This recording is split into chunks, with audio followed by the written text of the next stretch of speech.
All right, we're doing an oil change on a 2022 Mitsubishi Outlander.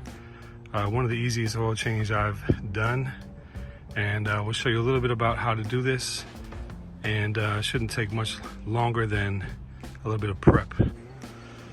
So we're under the car here. There's a little undercarriage that you just have to remove,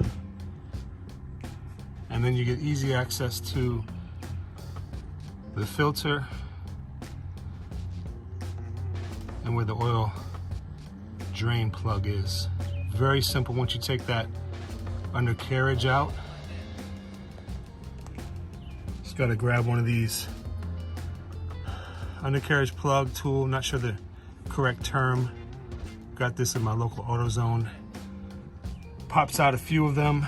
You may need to get some extras just in case that they break when you take them out. But once you get that off, you see how easy, accessible it is to take the oil drain plug out and then take the filter off.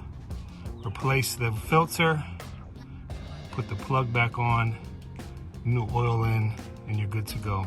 If you're a do-it-yourselfer, you can get this done, save a bit of money, and that's really it. And this is the undercarriage piece that comes off. It's pretty easy and flexible, very light. It's not even plastic. It might be plastic inside, but sort of felt material. Very easy. Once removed, you got access to all that you need.